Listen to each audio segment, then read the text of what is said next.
So this is what you can deal with, just to give you the flavor. And now I would like to give you some numbers about the Polish market, about the production volume. So this is how it looks like. The market in Poland is growing. We are in top 20 biggest markets in the world. And statistically, every Pole goes to the cinema at least 1.5 times in a year. Majority of the cinemas in Poland, majority of screens are, of course, multiplexes, but we also have very strong network for European and local cinemas. This is how it looks like in terms of admissions. So as you can see, for the last 5-6 years, it's constantly growing. Last year it was nearly 60 million people going to the cinema to see films in the cinema. And it looks quite okay for Polish films as well. As you can see, Polish films, it's over 30% of the income from the box office. It's even better than it was the previous year. The previous year it was about 24. So the last year it increases about 10%. This is how it looks like in terms of production. So we produce about 50 feature films per year. The average budget of the Polish movie is about 1 million euros. This is like when you produce something which is contemporary without very much special effects or costumes or something like that. And the most expensive production so far, this is about 6.5 million euro. Where do we get the money for our films? We have two schemes. The main source of money is the Polish Film Institute. This is the main founding body in Poland. And we have two schemes. One is a selective scheme, and the second one is automatic. The selective has been around for 15 years now. And the automatic is the one you have mentioned before, the cash rebate, which was launched earlier this year. And I will tell you a bit more about the automatic scheme a little later. The main difference is if you apply for the selective scheme, you compete against other projects. So there is a selection committee, you come with your project and you have to actually prove and convince the selection committee that this part of Polish money should be given to you because your project is worth it, because you have many connections in Poland in terms of subject of the film or in terms of people who are working with you for the film. So you have Polish talents, Polish crew, or cast engaged in your project. And about the automatic scheme, I will explain a little later. Of course, we are part of Eurymatch, so these funds are also available for Polish productions. There are some private investors, and we have regional film funds. There are 11 of them. They do not have such a big budgets, like, for example, you may know from Germany. But still, it's quite useful, especially if you're shooting on the location in different regions of Poland. If you would like to use, I don't know, shoot in the mountains, there are some regional film funds, and you can get some money for shooting in the particular regions. We have 5 bilateral co-production agreements with France, Israel, India, Canada, and New Zealand, and we produce about 20-25 international co-productions per year. And now I will tell you a bit more about the scheme, which is the main, not only the main reason we're here, but this is a big game changer for the Polish film industry. So this scheme has been introduced earlier this year in February, and it differs from the previous one. There is no selection committee. As long as you fulfill some basic criteria, your project will be eligible for getting 30% of what you spent in Poland back. Basically, 2 main criteria is cultural test, so your project has to tick some boxes. It has to have some connection with the Polish culture or topics. I will skip to this. So this is how the test looks like in general. It checks the subject of the film. It checks how much Polish location or Polish film infrastructure do you use. And it also checks how many Polish talents, Polish crew do you hire. And you have to have 51% out of the whole possible points to pass the test. So you don't need to tick all the boxes. It's enough to have a little above the half of the points. And the second criteria is the minimum spend. You can see the table behind me. If you cannot see the numbers very well, outside we have leaflets, and you can pick up the leaflet, and this table is in the leaflet. So basically it depends what kind of production do you do and how do you produce it. There are differences between doing a film in a co-production with Polish partner, or for example using a Polish partner only as a line producer. The limits, the thresholds for using the Polish partner as a line producer only are by definition lower than if you go for co-production. But the advantage of going for co-production is you can also use other sources of money, so you can also combine the automatic scheme with the selective scheme. Coming back for the first slide for a second. I will play you in a moment also a video to show you how it works in terms of applying. But basically, there are no deadlines, but there is a window for applying. So if you have a project, you can apply the earliest 6 months before you start work, and the latest 2 months before you start work on the project. You need to have a Polish partner, or you need to register a branch of your company in Poland. And the important thing is this scheme is for projects which are nearly fully financed. You need to prove that you have 75% of your financing in place when you're applying for the scheme. And we have some caps per project and per producer. The caps are about 3.5 million euro per project and 4.2 per producer per year. And I think we can play the video so you can see how it looks like, so what the whole process looks like. Can we have the second video?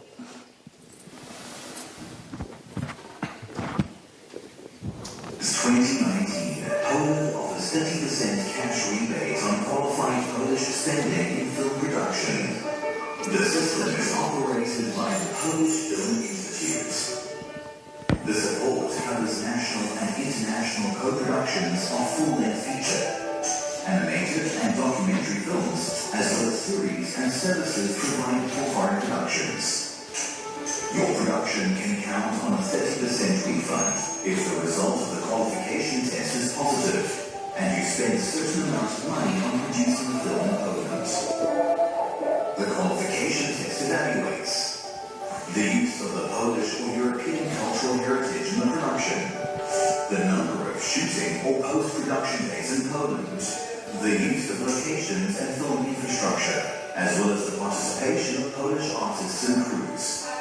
Your project must earn at least 51% of the points available to be able to claim the refund. The minimum spending thresholds depend on the type of production.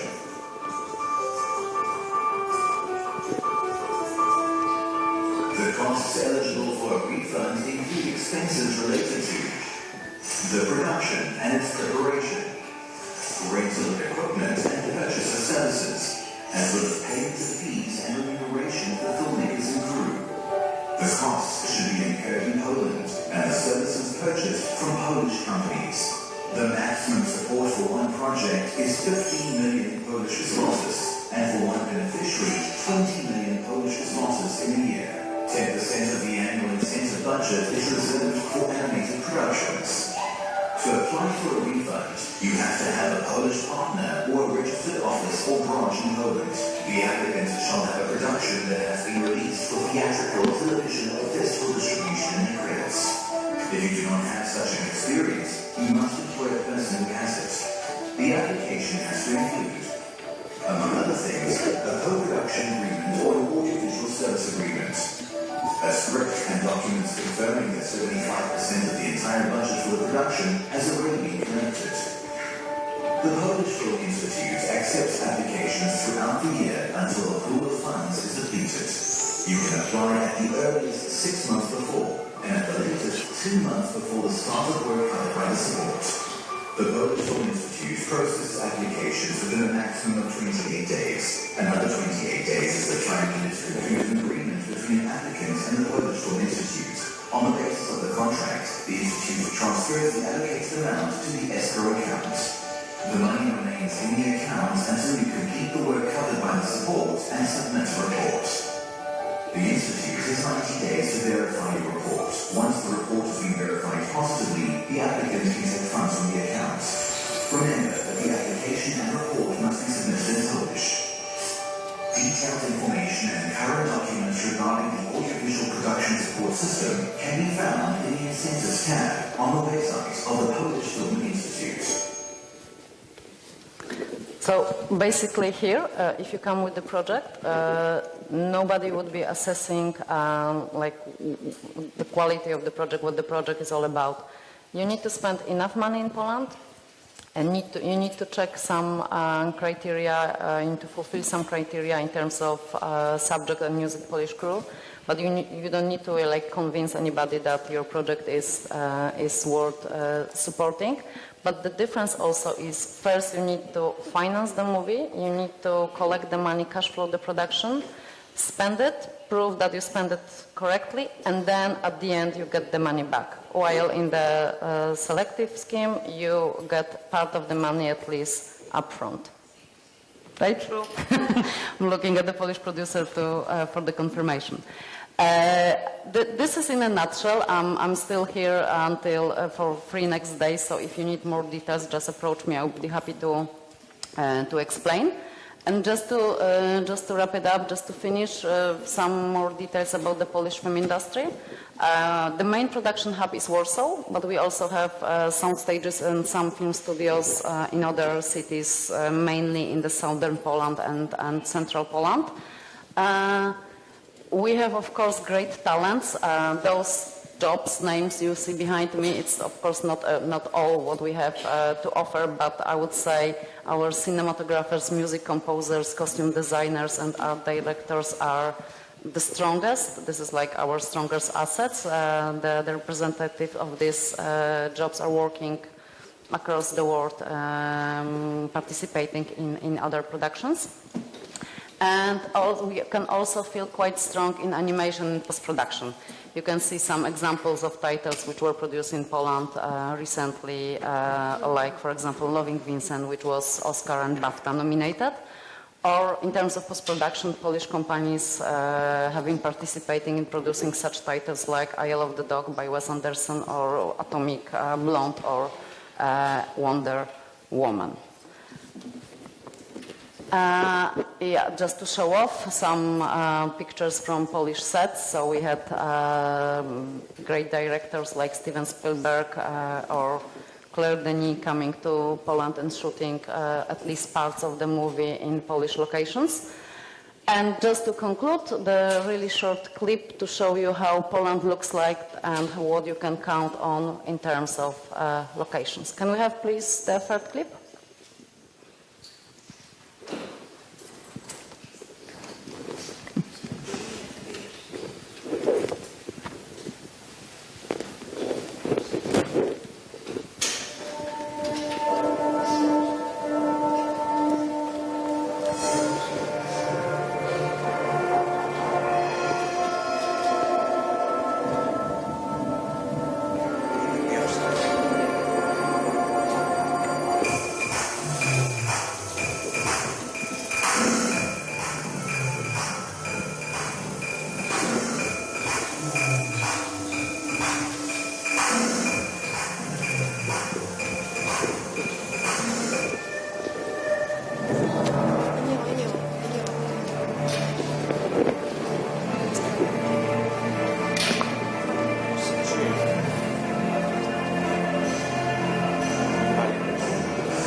Okay.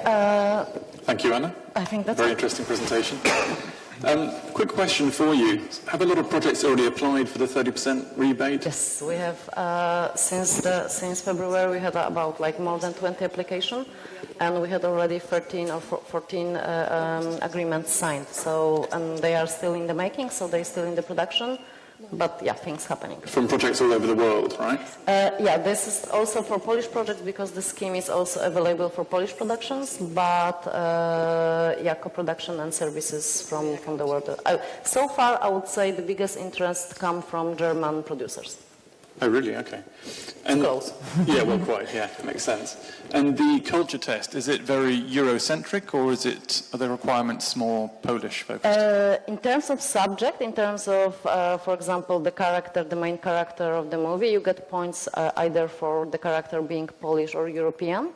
But in terms of, for example, using the location, it has to be the Polish locations. But again, in terms of using the crews or talents, it could be also European talent. And does it matter where they shoot in terms of the studios or in If you want to get the cash back, you have to shoot in Poland, in the location or in the studio. Yep. Great. I'll open up now to questions for Anna. Anyone got any questions at the front here? Yep. Can you pass the microphone? Thank you.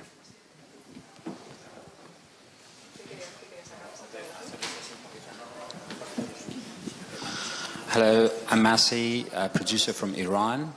And well, to me it was very interesting. That was why I was the first person waiting to come in. It was a very interesting presentation, and I congratulate you for creating this initiative. I hope it helps you a lot, Polish people in the Polish cinema. Well, Iran and Poland have many things in common in history, and I personally am very interested to do something, but at the moment we don't have anything concrete. But well, it's important to me to get more information. Of course, there are many questions, one of which just came up is that does it need to be whole shot in Poland, or it could be, shared? I mean, different countries have these two countries. You as a producer choose. You can actually, as long as you spend enough money, so like this, for this year, it's about 600,000 euro to spend in Poland to be eligible for the scheme. It doesn't matter. You can do the whole shooting, you can do the part of the shooting, you can do shooting and post-production, or you can do only post-production. As long as you spend this limit, like 600,000 euro, it's going to be a little higher next year. But this year is 600,000. It doesn't matter. It's like you as a producer, you as an applicant, you choose the period for which you want to get the rebate for. So as I understand, as far as 600,000 euros are spent, whether on location or services or whatever, then that makes the project. Yeah, there is a list of eligible costs, but the list is pretty broad, and the list covers practically everything, starting from location scouting in the beginning, for all the costs like preparing the production, making the production, so all the accommodation, food on set, hiring people. Up until cost of post-production or creating the special effects. All right, thank you. Great. Any more questions? So I saw a hand go up before. Anyone else got any questions for Anna? No? Okay, great. Thank you very much, Anna. That was very interesting. So we'll move on to part 2, where we'll talk about the project Under the Tree. We have the producer and the sales agent here. Do you want me to move? Yeah, we can switch. Yeah, I'll move. So Under the Tree was a Icelandic, Polish, German and Danish co-production. Can you tell me a bit about the project and how it came together? I know you'd worked with the producers previously on another project, so just tell me a bit about how this one came together. So we all met, so that was the second collaboration of exactly the same team of producers. We met a few years earlier for the project which was called Drums. We as a Poland, we entered as the last stage of production. So basically the movie was shot already and there was some material. The Icelandic producer was missing still some funds for the post-production. That's exactly how we met. And also that was the first project, I think, that we started to do with New York Film Sales, which was a new company set in Poland, which was looking for international project to sell them internationally. So we decided to come on board. We liked each other. The project was successful. We started to travel together and thinking about what to do next. And then Grimar, the Icelandic producer, came up with a new project, which was Under the Tree. And because we knew already that the director is much more open than the previous one for international talents, we started to search how we can make it happen. And actually it was a very, very strong co-production with Poland, because we sent to Iceland the DP with the whole crew, with equipment. We did the part of the post-production also in Poland, so it was really like a huge collaboration that we started from the beginning, and we ended up with making not the final mix, but the part of the post-production also in Poland, like creative things, visual effects. Part of the elements for the tree was done also in Poland. So how did that happen that we found the money in Poland? Obviously, as Anna said, you need to fill up requirements, so you need to show to the Polish Film Institute that there is an extensive collaboration between countries. And because we could send people to Iceland, and it was really like a huge, huge, huge part of the work, and we could start this work at the beginning, we could prove to the Institute that this is really natural cooperation between our countries, and also that we trust to each other, that we know each other, and it will happen. So we got quite a lot of money in that time from the Institute. It was it was almost 250,000 euros, which is a lot. If you have 3 countries, but it counts when you are co-producing with the countries that are much more expensive than Poland, so the budgets are higher. And for Under the Tree, it was 1.8 million euros. We submitted the project also to Eurimages, and because also it was another project that we were doing with New Europe Film Sales, we got also minimum guarantee for award sales. So in that case, we could package the project in Poland and reach out the European convention rules. Can you talk a bit about the story itself and how the production went? Was it a smooth process with everyone's input from different co-production partners? Yes, so they are much better about storytelling than myself, because they are selling constantly, so I will leave it to Marcin. I mean, the story is very simple, that it's sort of unique. It's just 2 neighbors living next to each other, and there is a big tree which is casting a shadow on another neighbor porch. And it's funny enough, because in Iceland they don't have trees. So that's why Klaudia mentioned Not that many, a lot of trees, a lot of the VFX were done in Poland. So for Iceland it was a big comedy, because they don't have a trees, and the national joke is about if you lost in Icelandic forest, it just stand up, because they don't have trees.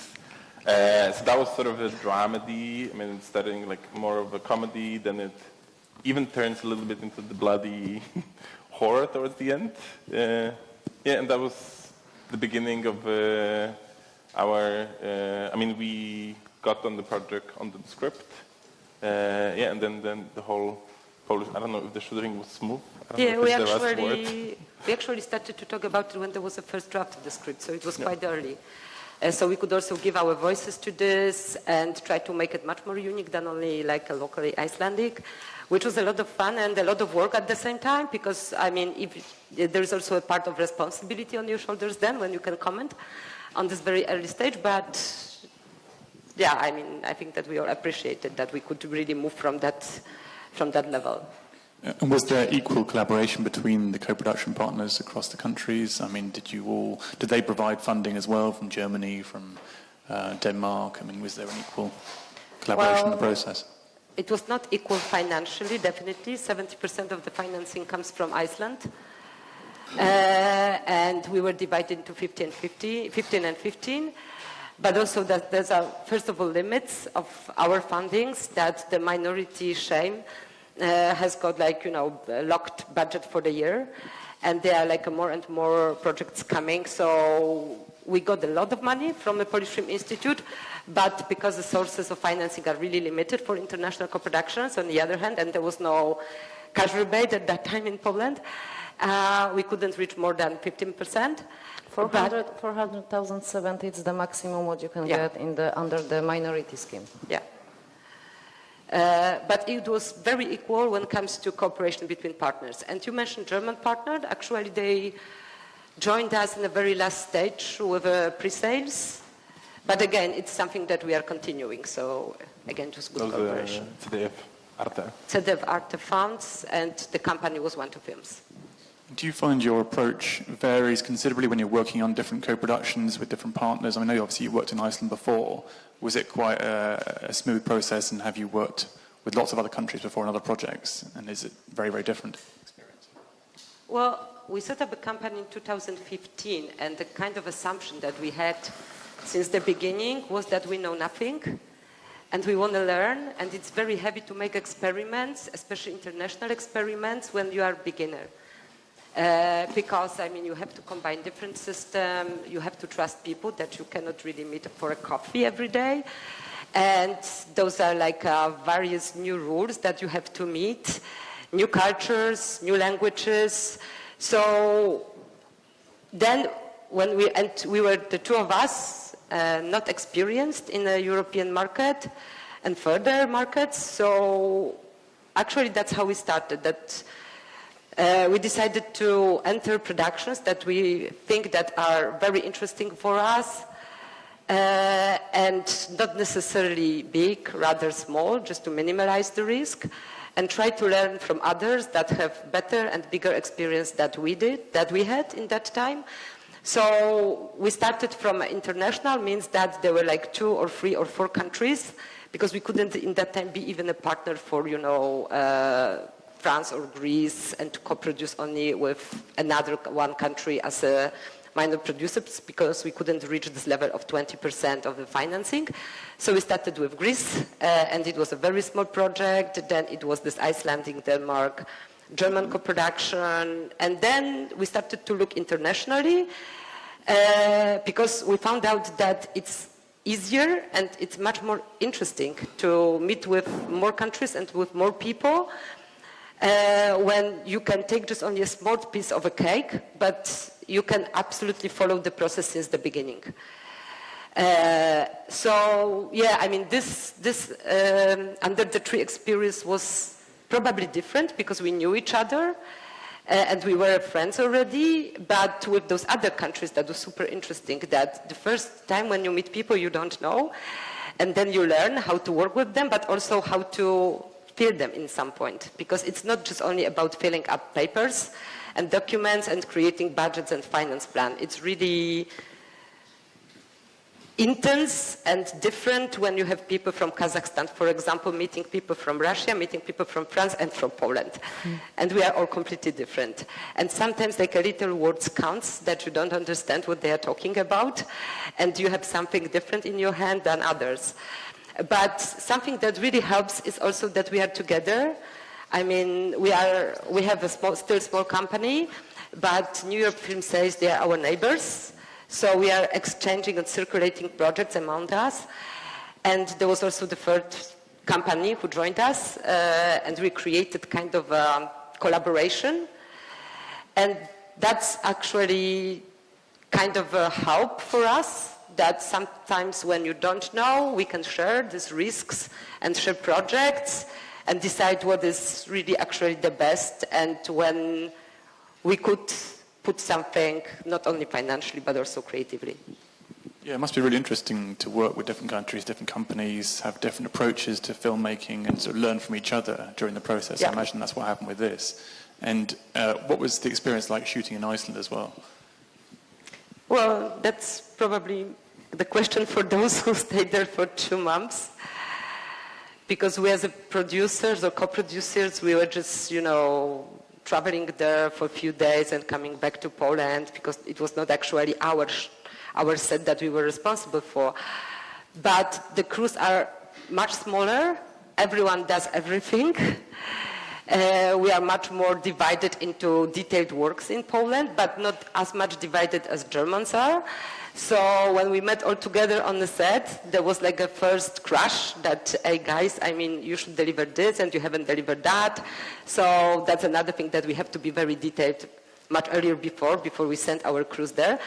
But we just shot our next movie right now in Iceland, which was even smaller than Under the Tree. But there were exactly the same people, I mean, some of those. And which was super nice to me, like Icelanders decided to continue this cooperation, no matter if there are Polish elements or Polish co-producers. They are just simply hiring Polish people to come to Iceland and to do movies with them.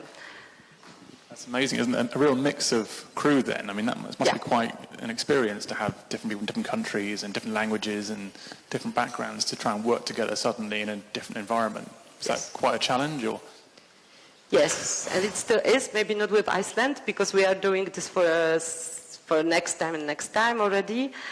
But yeah, I mean, those first days are really crucial because people get to know each other and find out how to communicate. It's very, really good idea to have English language ID on the set, which sometimes people forget about, that it's not your local ID. The same with set manager, because they can really make your production like a paradise, because they can communicate with everyone. And when those two people are locked in their own languages, then it gets into nightmare. But yes, it's very challenging, true. And have you had international producers approach you already, bearing in mind the new 30% rebate now available? Have you already had conversations with producers from other countries talking about, yeah, we'd like to work in Poland, how does it work, what's the process, that kind of thing? Yeah, there is a huge visible wave that the people are more and more asking, especially those who never asked before, like Americans. There is in some point they discovered already that Europe is a good land for them to produce, especially that mainly they don't have such a shames in United States. So yes, it comes mainly from quite rich countries that they can meet that could meet the obligations of spending in Poland. It's still quite limited for minority small projects because simply we have problems how to reach the limits, especially when you have 4 countries and you have to divide works, you have your own spend obligations in each country, then it's not really that easy to delegate big portion of the work to Poland. But yeah, I mean, there is a huge interest to Poland. And obviously Under the Tree itself was very successful, sold to more than 40 countries, is that right, Marcin? Yeah. It took time. It took time, okay. Yeah. Talk me through how that worked then and why it was so successful. I think the film was ready around October. Mm-hmm. So our first submission, I mean, I can go through the festivals, so Sundance, Berlin, Cannes, Locarno, San Sebastian, they all passed on the film. So I can say openly that actually we only had... Not Venice. We were in Venice. I didn't mention Venice yet. So. Did I? No, and then we got an invite to Toronto, which wasn't like our idea plan, but we didn't have anything on the plate. And then Venice invited it to Orizzonti, which wasn't an obvious case for us. I mean, it's already the 3rd film of the director, and Orizzonti rather stands for new emerging directors. But we were like, let's combine Venice and Toronto. And on the script, we pre-sold it France only. There was back films which bought for France, which also contributed to the budget. And then we premiered in Venice in Orizzonti, which was a quite nice experience because our second sales after back was Magnolia in the States, which was a huge American company because we premiered in the first weekend in Venice. Then we played in Toronto, I think, Monday, which is straight after when the really good reviews arrived. So people got the comedy aspects which the other programmers did not. They were like, what is this? It's mess, all of it. And so since Magnolia arrived and we announced it the next day, the big deal, then all the distributors started to come. And majority of the distributors, they didn't lose money. I think in Poland was also okay for the admissions. We had the M2, which is quite a strong distributor who are doing a lot of art house and American films.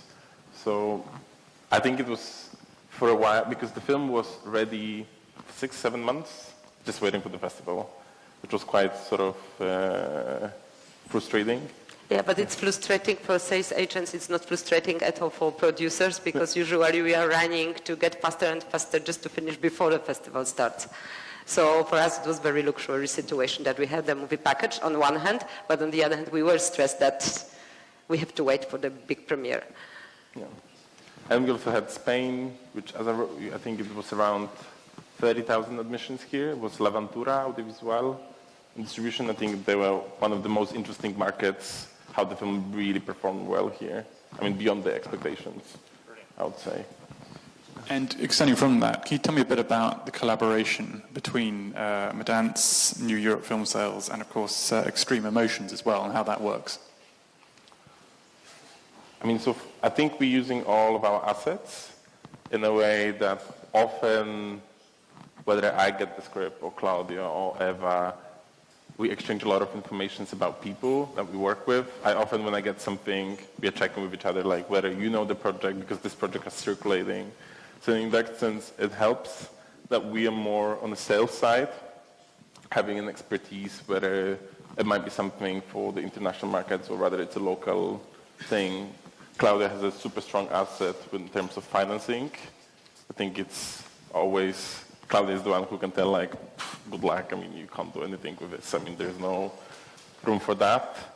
But at the same time, Klaudia, for instance, when we brought the Chilean project, she was the one saying, like, yeah, let's do the Chilean co-production.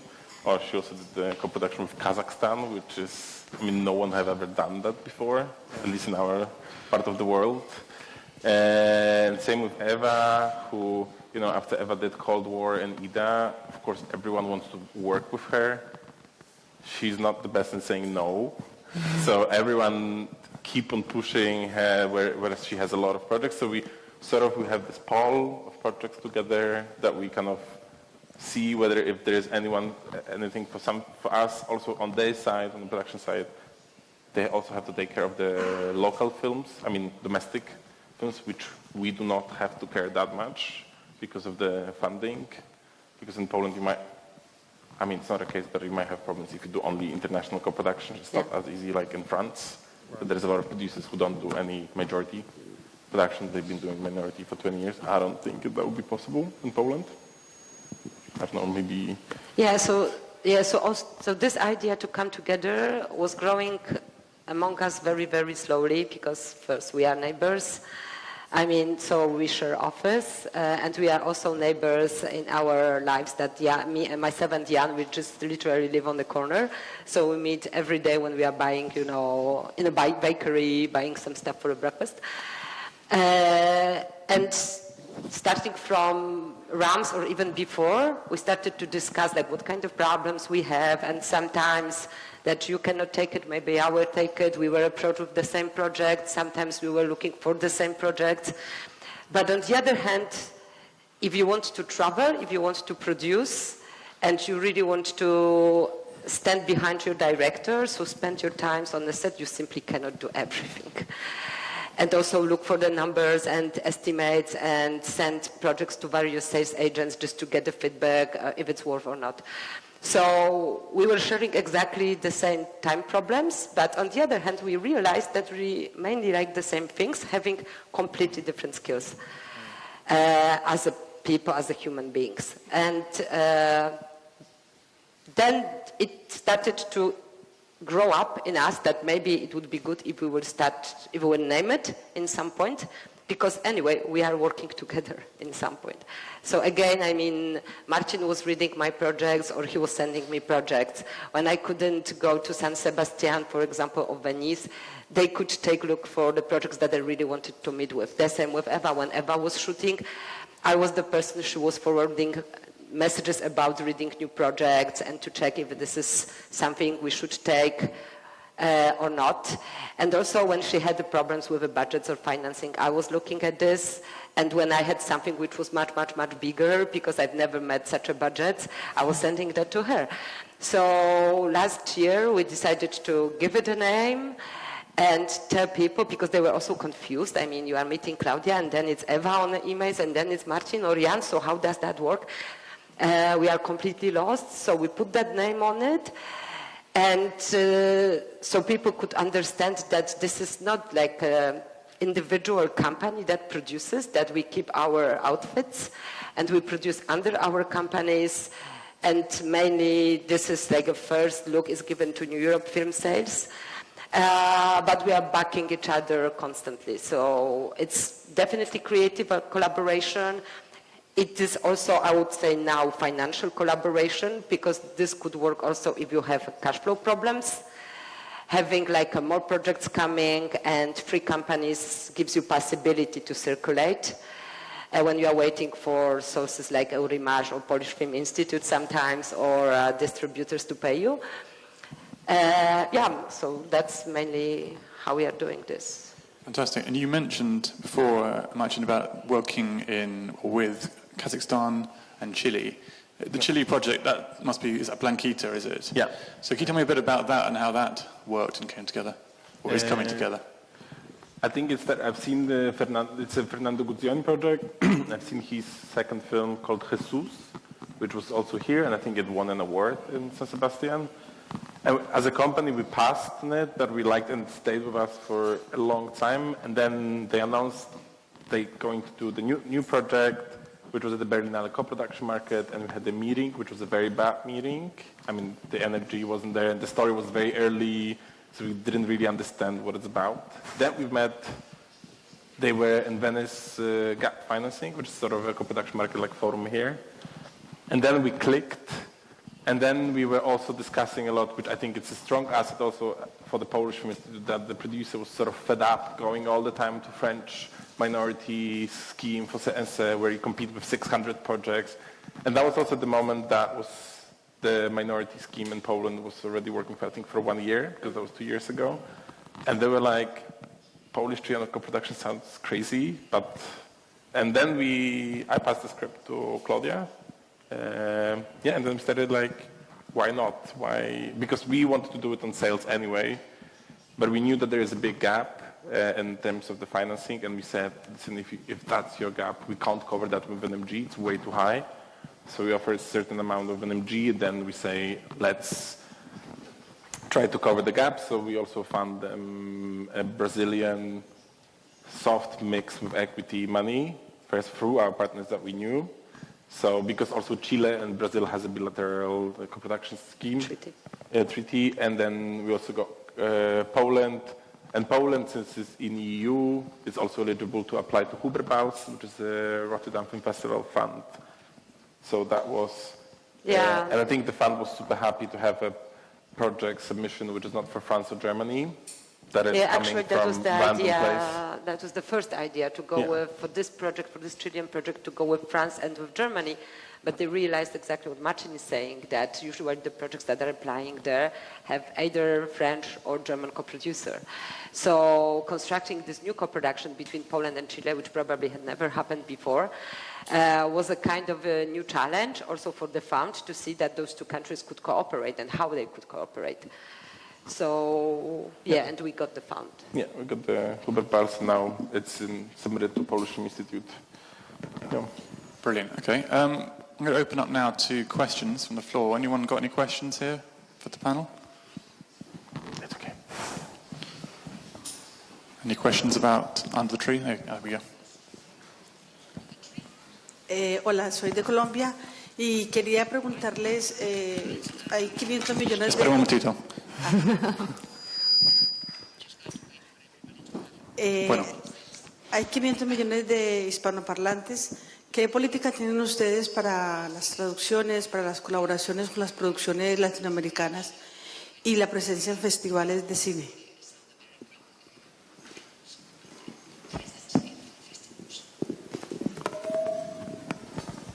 I think for applications, they all have to be in Polish.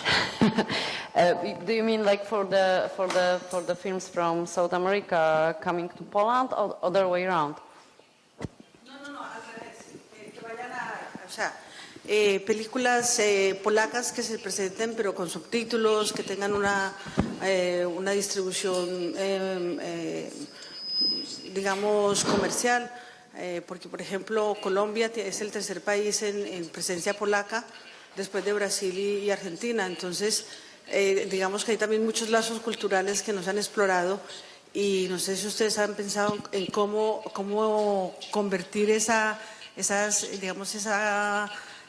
migración y esas historias y también esas nuevas historias de Polonia en América Latina, pero en español.